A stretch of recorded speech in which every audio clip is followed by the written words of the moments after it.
Today's topic is plant and water relationship. In plant and water relationship, we are going to study diffusion and osmosis.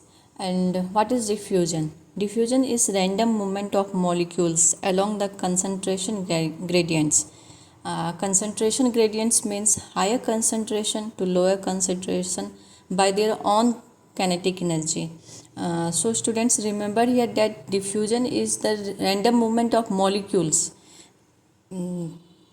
Rate of diffusion depends on concentration difference, size of molecules, temperature. And diffusion is a spontaneous process and passive process, so there is no need of energy and no expansion of ATP. And what is osmosis? Osmosis is a specialized types of diffusion that involves the passive transport of solvent. Remember students, in osmosis there is a movement of solvent means water only, and in diffusions there is a movement of molecules in which other molecules, potassium, calcium, ions, all the minerals, and all the other things can move through the diffusion. But osmosis is a specialized type of diffusion. There is movement of only water. In osmosis, water move through a semi-permeable membrane from the region higher concentration to a lower concentration. Semi-permeable membranes selectively allow the movement of water and restrict the movement of molecules. So this is very remarkable point that osmosis is through the semi-permeable membranes, and semi-permeable membrane is selectively allow only the movement of water, not the other molecules. And plasma membrane of plant cells are selectively permeable, not semi-permeable, because they allow movement of solvent, water as well as solute. So students, in the plant cells carries the plasma membranes, which is selectively permeable. Don't confuse about that selectively permeable and semi-permeable. Semi-permeable allow only movement of water, and selectively permeable allows movement of molecules, solute plus solvent. The selective permeability is due to the presence of the discriminating barriers of the lipid bilayer and the specific transport proteins. Selective permeability of the plant cell is due to the lipids bilayers that carry and other proteins. So you can see this figure, in which in A sites we can put here A.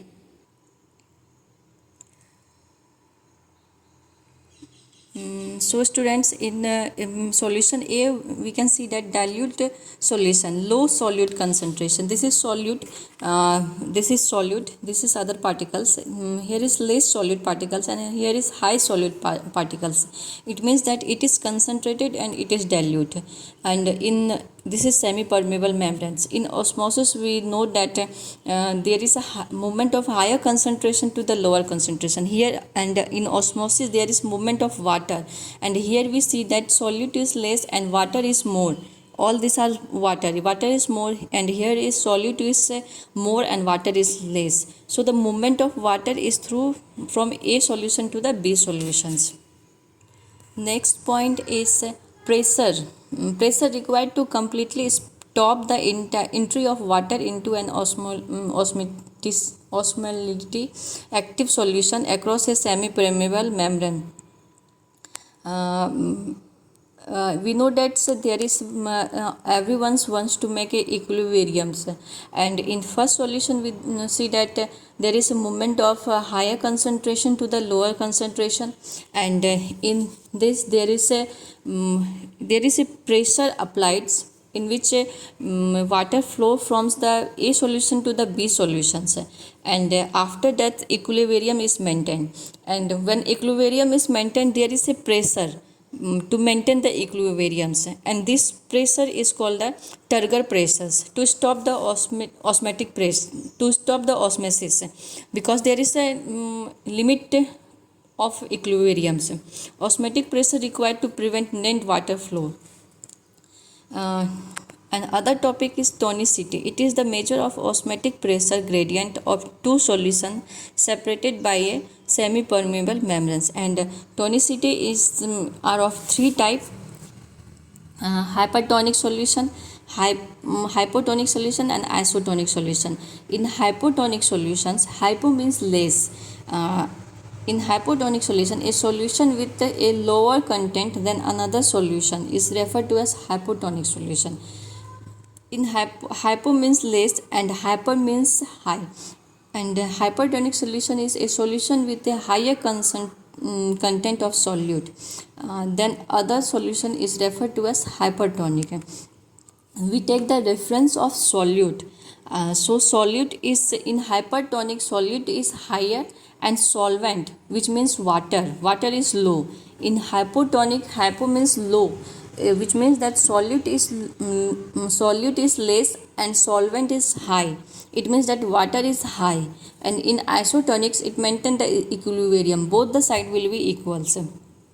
So we can see that in this figure, in hypotonic there is less solute, in hypertonic there is a high solute, and in isotonic both will be the equal. Another topic is turgor pressure. When plant cell is placed in a hypotonic solution water diffuses into the cell, causing the protoplast to build up a pressure against the wall. By expanding, protoplast is known as turgor pressure. Remember that when we can see here, when we put the solution is hypotonic means the solute is less and solute is less and solvent is high. Water, solvent means the water. And when we put a plant cell in the hypotonic solutions, we can see that water will be moved from a higher concentration to the lower concentration. Here is high water concentration, and in plant cell there is low water concentration. When water moves from high concentration to the low concentrations, the cell will become flash.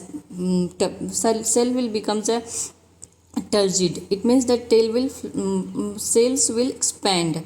And when the cell put it in the hypertonic solution, it means that the water concentration is low and water concentration of in plant cell is high. The water will move from plant cell to the solutions. Then the plant cell will becomes a plasmolysis. This is called plasmolyte. We see that whenever in the human beings it gets paralyzed, the cells is shrinked. So that in plant cells will also happen the same. The plant cell will be synced. And when we put the solution in the isotonic, the concentration of water is equal in the plant cell also and in the solution also. So the both will make the equilibrium. And when we put the plant cell in hypotonic solutions, when the water will move from high solution to the plant cells, the plant cell will be also put a pressure to the protoplast, which is known as turgor pressure. And we know that every things will be equal and opposite pressures, and equal but opposite inward pressure by the cell wall on the protoplast is known as the wall pressure. A cell expressing turgor pressure is said to be turgid. So students, when we put the plant cells in the hypotonic solutions, the plant cell will experience turgid. A cell that experiences water losses to the point where turgor pressure is reduced to zero is called flaccid. When a cell is placed in a hypertonic water actually flows out of the cells into the surrounding solutions. This causes the protoplast to shrink away from the cell wall, a condition known as plasmolysis. We already discussed that when the water will move from the plant cells to the protoplast, the plant cell will shrink, and we know that anything that is shrink, we have familiar with the paralysis. In the particular cells, when the paralysis happen, they become shrink. Same here happen in the plant cells. When the water from the plant cells remove, the plant cell become plasmolysis. when water moves out, and the process of movement of water is when water moves out, it is first from the cytoplasm and then from the vacuoles. In the let me explain that this is a solution and this is a plant cells,